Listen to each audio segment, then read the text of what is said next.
I did talk to officials with Quincy Compressor this morning, and they informed me, which you guys already know, that they will be consolidating their Quincy operation into their Alabama plant.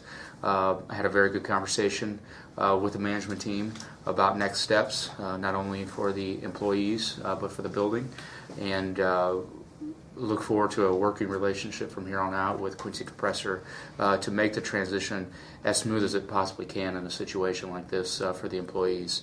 And obviously we want to do what we can to make sure that the employees find gainful employment in the city of Quincy. We want the employees and their families to stay here, and we want to find an occupant for that building. And so we'll be meeting with the task force in the upcoming weeks once it becomes once the process with Quincy Compressor comes a little bit more clear, how they're going to transition the jobs out of the city. So then once we have a better timeline laid out for us, then we'll be meeting and coming up with some next steps.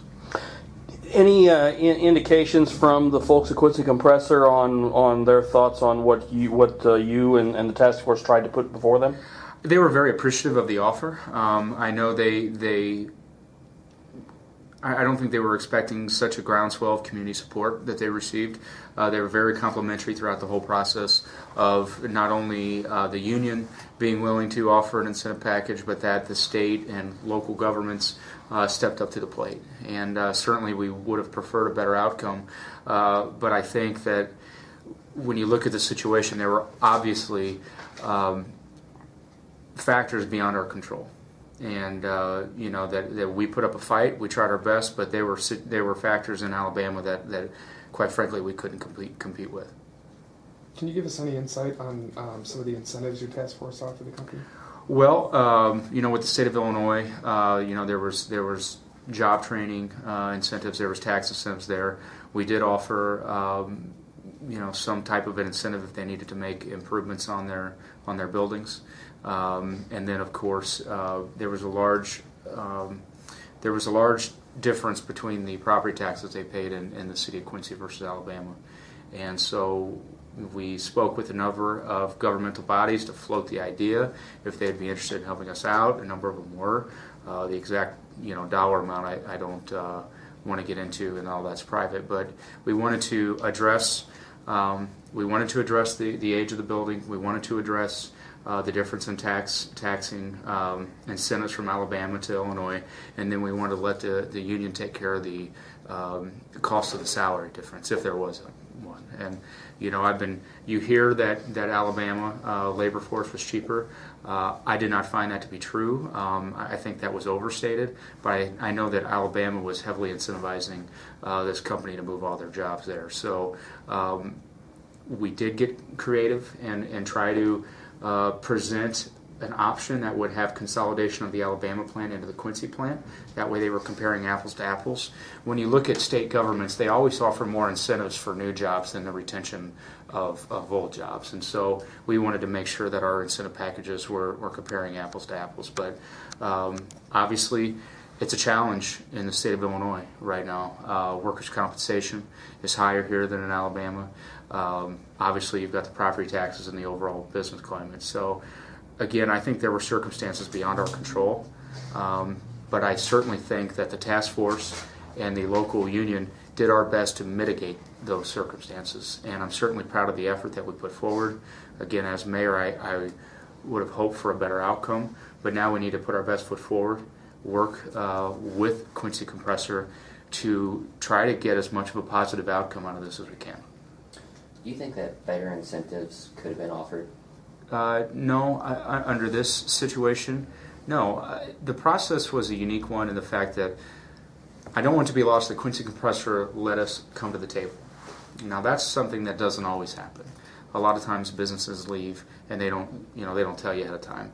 But as far as the free flow of information of what they were needing, there wasn't a dialogue back and forth of demands being made. We had to get creative.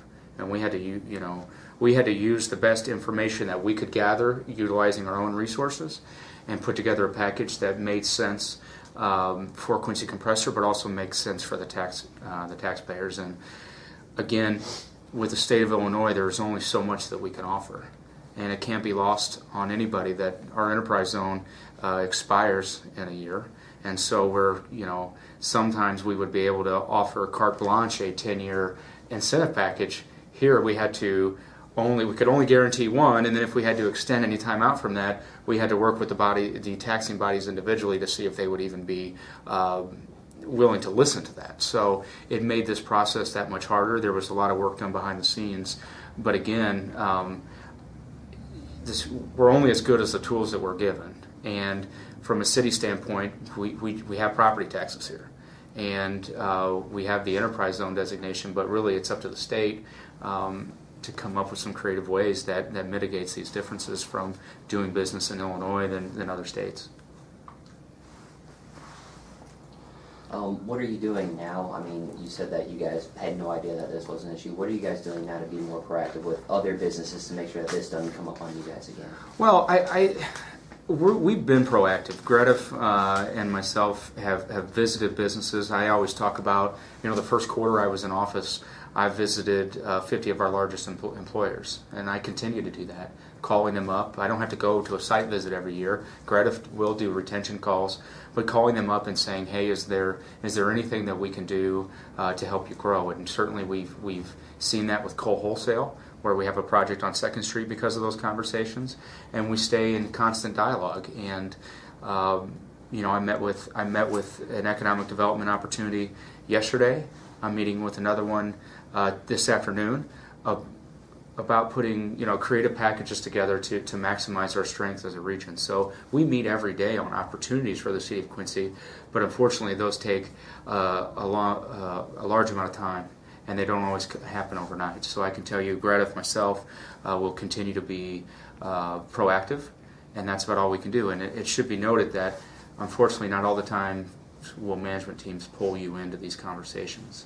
And so if you're a management team and you're looking to add jobs to our community, it's important that you reach out to Greta. It's important that you reach out to the mayor's office and let us know what we can do, because we do want to be partners, and we want to do all we can to make sure Quincy and our region is growing. You mentioned the building. Are you offering to help them or to market the building so that there might be some options for it?